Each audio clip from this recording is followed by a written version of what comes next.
বিজ্ঞান বড়াই করো না, তোমরা যা শিখেছো আল্লাহর কাছ থেকেই শিখেছো। আকাশে উঠছো, তোমাদের অনেক আগে পাখিরা উড়েছে, ওরা শিখাইছে। মানুষ তো ভালো, বিজ্ঞান শিখতে হয়, চলুন আমার সাথে মৌমাছির কাছে, দেখেন মৌমাছি কত বিজ্ঞান জানে। কি দিয়া বড়াই করবা? ছোট্ট মৌমাছি, এই মৌমাছির মধ্যে আল্লাহ পাক কত বিজ্ঞান দান করেছেন দেখেন। আল্লাহ রাব্বুল আলামিন বলেন, ওয়া আওহা রাব্বুকা ইলান নাহলি আন ইত্তাখিযি মিনাল জিবালি বুয়ুতাও ওয়া আশ-শাজরি ওয়া মিম্মা ইয়ারুশুন।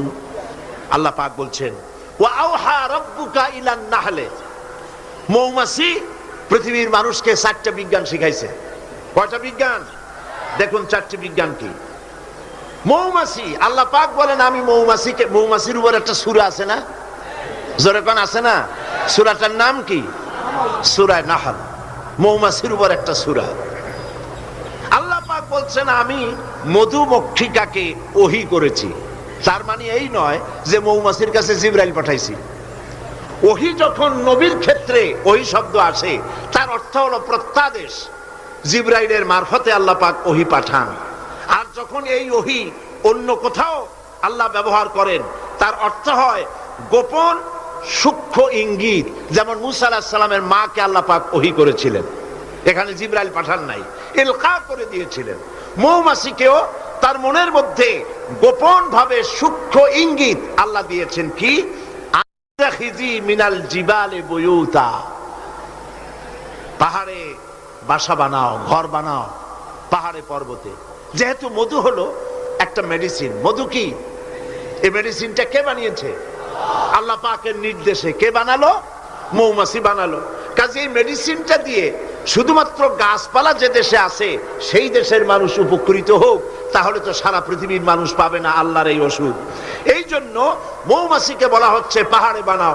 পাহাড় হয় মরুভূমির ভিতরে বেশি হয়, এই পাহাড়ের গায়ে গিয়ে চাক বানাও। ওয়ামিনা শাজারে, আর গাছে চাক বানাও। ওয়ামিম্মা ইয়ারিশুন, আর বিল্ডিং এর কার্নিশের তলায় গিয়া চাক বানাও।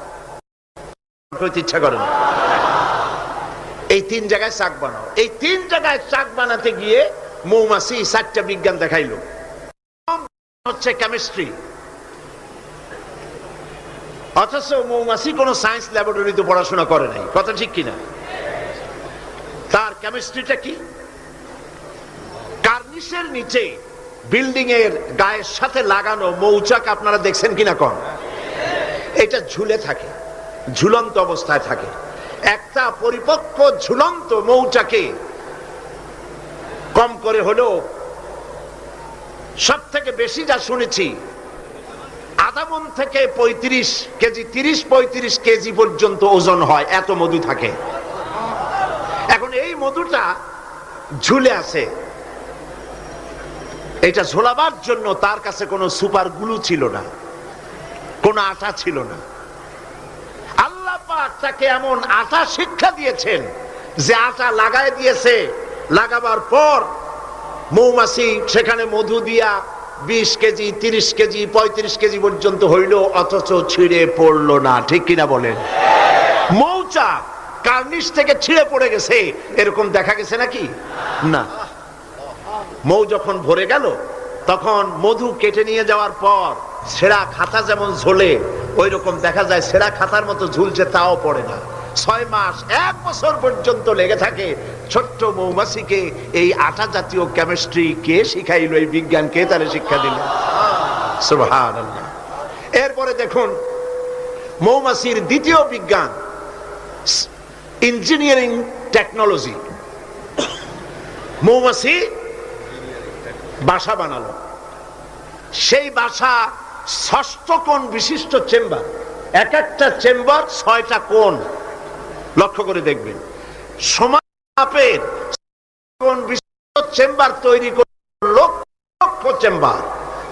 অথচ তার কাছে জ্যামিতি বক্স ছিল না, তার কাছে মেশিন মাপ করে সুন্দর করে এটাকে এভাবে সাজায়া এই মৌমাছি ভিতরে মৌ ঢুকাইয়া আবার চেম্বারগুলির মুখ আটকায় দিল, যেন ফোটা ফোটা হইয়া যা সে সঞ্চয় করেছিল তা যেন পড়ে না যায়। এই যে বাসা বানাইলো, এটা হলো তার ইঞ্জিনিয়ারিং টেকনোলজি। এই টেকনোলজি আরো যদি দেখতে চান, বাবুই পাখির কাছে যান। বাবুই পাখিরে ডাকি, বলিছে চড়াই, কুড়ে ঘরে থেকে করো শিল্পের বড়াই। যদিও বাবুই পাখি, চড়ুই পাখি বাবুই পাখিকে এটা বলেছে, আসলে শিল্পের বড়াই করার মতো। এই যে চতুর্দিক থেকে পাতাগুলি ছিঁড়ে এনে যে বাসা বাবুই পাখি বানালো, আগেই কোন সুবহানাল্লাহ। এই বাসা শুধু বাসা নয়, এর মধ্যে বেডরুম আছে, এর মধ্যে ডাইনিং রুম আছে, মাস্টার বেডরুম আছে, শুধু টয়লেট নাই। নিচ দিয়ে ঢুকবে, আবার ব্যাকডোর দিয়ে নিচের থেকে আক্রান্ত হলে ব্যাকডোর দিয়ে পালাবার ব্যবস্থাও আছে। এই বাসার ভেতরে কোন বিদ্যুৎ লাইন পিডিপি বা আরইবি কেউ লাইন দেয় নাই, ফলে বেচারা অন্ধকারে তারা স্বামী স্ত্রী কনজুগাল লাইফ লিড করবে কি করে। সেজন্য ওর মাথার মধ্যে আল্লাহ এমন বুদ্ধি দিলেন, কিছু কাদা এনে বাসার ভেতরে কাদা লাগিয়ে জোনাকি পোকা 5-6টা ধরে এনে মাথা ভিতরে ঢুকায়া পাছা বাইর করে দিয়ে রেখেছে। অটোমেটিক 0 পাওয়ারের বাল্ব তৈরি হয়ে গেছে।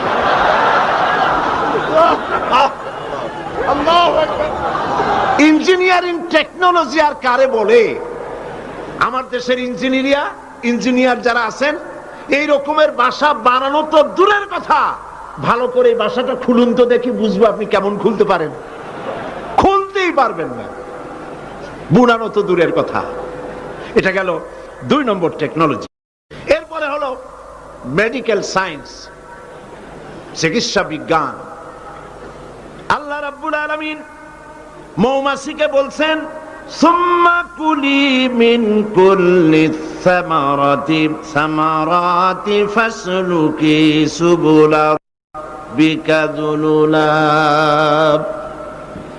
সব রকমের ফুল থেকে মধু চুষে নাও আর তোমার রবের নির্ধারিত পথে চলতে থাকো। সব রকমের ফুল থেকে মধু আহরণ করে মৌমাছি আহরণ করে এক জায়গায় রাখলো, পয়জন হলো না, এটা মানুষের জন্য সেবা হয়ে গেল। আর মধু কখনো নষ্ট হয় না, কখনো পচে না। মধু যদি পিওর থাকে, ওর ভিতরে যদি আপনি কিছু না মিশান, বছরের পর বছর মধুর পিও থাকবে, নষ্ট হবে না। আলহামদুলিল্লাহ। ঔষধের পচন ক্রিয়া নষ্ট করার জন্য অ্যালকোহল ব্যবহার করা হয়। বিজ্ঞানীরা আবিষ্কার করেছেন অ্যালকোহলের কোনো প্রয়োজন নাই, বরং অ্যালকোহলের পরিবর্তে হালাল মধু ব্যবহার করলেই ঔষধের পচন ক্রিয়া নষ্ট হতে পারে। আল্লাহ পাক বলেছেন, ফিহে শিফাউল লিন্নাস, এর মধ্যে রয়েছে মানব গোষ্ঠীর জন্য সেবা, রোগের প্রতিষেধক। সুবহানাল্লাহ বিহামদিহি। এটা হলো মেডিকেল সায়েন্স। চতুর্দিক থেকে মধু সংগ্রহ করে একত্রিত করছে, পয়জন হচ্ছে না, এটা তার জন্য, মানুষের জন্য সেবা হয়ে যাচ্ছে। 4র্থ নম্বরে মৌমাছির কাছে যে বিজ্ঞান শিখবেন সেটা হলো মেরিন বায়োলজি। আল্লাহ পাক বলছেন, ফুল থেকে মধু আহরণের জন্য তুমি চলে যাও, কিন্তু রাস্তা ভুলে যেও না, রাস্তা ভুলে যেও না। একটা মৌমাছি তার বাসা থেকে, এগুলো নিয়ে যারা রিসার্চ করেছেন, প্রাণীতত্ত্ববিদরা বলেছেন, মৌমাছি ফুল থেকে মধু গ্রহণ করার জন্য নিজের বাসা থেকে 10 মাইল পর্যন্ত দূরে চলে যায়। আপনারা কোনোদিন দেখেছেন কোন মৌমাছি আপনার ঘরে এসে পথ খুঁজতেছে, বাবা বাসা হারাইছি, যাবো কোন পথে? তালাশ করছে কখনো? আল্লাহ পাক বলছেন, তুমি যাবে ফুল থেকে মধু আহরণ করার জন্য, রাস্তা ভুলে যেও না। সুবহানাল্লাহ বিহামদিহি। সমুদ্রের ভিতরে নাবিকেরা যখন জাহাজ চালায়, ইনল্যান্ড রিভার লাইনে, আমাদের দেশীয় নদীগুলিতে স্টিমার যখন থাকে সামনে সার্চ লাইট থাকে, কিন্তু সমুদ্রে শিপগুলি, এদের কোনো সার্চ লাইটের দরকার নাই। সার্চ লাইট জ্বালাই দেখবে কি? পানি আর পানি, কি দেখবে? সেই জন্য তাদের জন্য প্রয়োজন হচ্ছে একটা মানচিত্র আর একটা কম্পাস। কম্পাস, মানচিত্র, রাডার, এগুলিকে ফলো করে স্টিমার শিবগুলি মহাসমুদ্রের ভেতর দিয়ে চলে, পথ হারায় না। এবার আপনি বলেন, মৌমাছি নিজের মৌচাক, এই চট্টগ্রাম কলেজের কার্নিসের নিচে তার বাসা, মধু আহরণ করার জন্য চলে গেল। এখান থেকে 10 মাইল কদ্দূর? বদ্দার হাট নাকি হাটহাজারী? হাটহাজারী গেছে মধু আনতে। ওর কাছে কোনো কম্পাস ছিল? কোনো মানচিত্র ছিল? কোনো মানচিত্র, কোনো কম্পাস নাই। চলে গিয়েছে মৌ আনতে, আর ঠিক সেখান থেকে মধু মুখে করে এনে আবার জায়গায় পৌঁছে গিয়েছে। সুবহানাল্লাহ বিহামদিহি। হে মানুষ, তুমি কোনটা দিয়ে আল্লাহর সাথে, তুমি কি দিয়ে নিজের বড়াই করো? কোন ক্ষেত্রেই মানুষের বড়াই নয়, সমস্ত শ্রেষ্ঠত্ব, বিরাটত্ব, মহানত্ব সবটাই আল্লাহ রাব্বুল আলামিনের জন্য। জোরে সরে বলেন আল্লাহু আকবার। এখন মুনাজাত হবে, মুনাজাতের জন্য দাঁড়ানো ভাইরা সব বসে। আল্লাহুম্মা আমিন। রব্বানা যালামনা আনফুসানা ওয়া ইন লাম তাগফির লানা ওয়া তারহামনা লানাকুনান্না মিনাল খাসিরিন। আয় আল্লাহ তাআলা, লাখ লাখো মুসলমান নরনারী দীর্ঘক্ষণ ধরে আমরা তোমার দ্বীনের কথা, কোরআনের কথা শুনেছি। আল্লাহ তাআলা মেহেরবানি করে সওয়াবটুকুন জনাবে মুহাম্মদুর রাসূলুল্লাহ সাল্লাল্লাহু আলাইহি ওয়াসাল্লামের রূহ মুবারকে পৌঁছায় দাও। আমাদের মধ্য থেকে যাদের মা বাপ দুনিয়া থেকে বিদায় হয়ে গেছে, আল্লাহ দয়া করে কবরগুলিকে জান্নাতের টুকরায় পরিণত করে দাও। আমাদের বন্ধু বান্ধব, আত্মীয় স্বজন যার যা মারা গেছে, প্রত্যেকের রুহের পরে সওয়াব পৌঁছায় দাও। রব্বুল আলামিন, সারা জীবন যত গুনাহ করেছি, আমাদের জিন্দেগীর সকল গুনাহ খাতা মাফ করে দাও। রব্বুল আলামিন, আমাদের প্রিয় জন্মভূমি বাংলাদেশ, এই জমিন আমাদের জন্য তোমার দেওয়া বিশেষ নিয়ামত।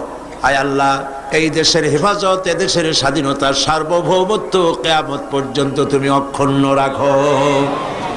সন্ত্রাস মুক্ত, দুর্নীতি মুক্ত একটি দেশ আমাদেরকে উপহার দাও। এমন পরিবেশ তুমি তৈরি করে দাও যাতে করে তোমার কোরআন সুন্নাহ দেশে পরিচালিত হতে পারে। রব্বুল আলামিন, মা বোনেরা প্রতিদিন কষ্ট করে আসেন, আল্লাহ মা বোনদের জিন্দেগির গুনাহ খাতা মাফ করে দাও। রব্বুল আলামিন, আয় আল্লাহ, तमाम পৃথিবীতে মুসলমানেরা যত দেশে বিপদে মুসিবতে আছে, প্যালেস্টাইনের মুসলমান, কাশ্মীরের মুসলমান, আয় আল্লাহ, সোমালিয়া সুদানের মুসলমান, এরিত্রিয়ার মুসলমান, আলজেরিয়া, চেচনিয়া, বসনিয়ার মুসলমান, বার্মার মুসলমান, যত জায়গায় বিপদে আছে আল্লাহ তুমি তাদের সাহায্যকারী, হামি ও নাসির হয়ে যাও। আয় আল্লাহ, আমাদের অপরাধের কারণে, আমাদের গুনার কারণে আমাদের উপরে তুমি নারাজ হয়েছো, আল্লাহ তুমি দয়া করে আমাদেরকে ক্ষমা করে দাও। রব্বুল আলামিন, মুসলমানদের উপরে तमाम পৃথিবীর চতুর্দিক থেকে বিপদ ঘনায় আসতেছে। আল্লাহ, আমরা তোমার কাছে আশ্রয় চাই। সিত্রুল আরশে মাসবুলুন আলাইনা ওয়া আইনুল্লাহি নাজিরাতুন ইলাইনা বিহাউলিল্লাহি লা ইয়াকদিরু আলাইনা।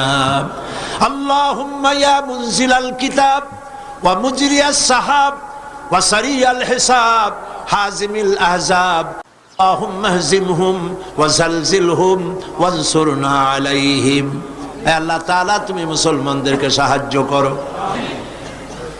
اللهم زدنا ولا تنقصنا واكرمنا ولا تهنا واكرمنا ولا تهنا واكرمنا ولا تهنا واعطنا ولا تحرمنا واثرنا ولا تؤثر علينا وارضنا وارض عنا يا كريم يا رب العالمين.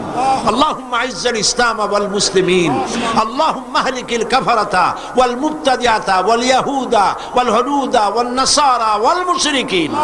اللهم شتت شملهم، اللهم مزق جماعهم، اللهم دمر ديارهم، اللهم انصر من نصر دين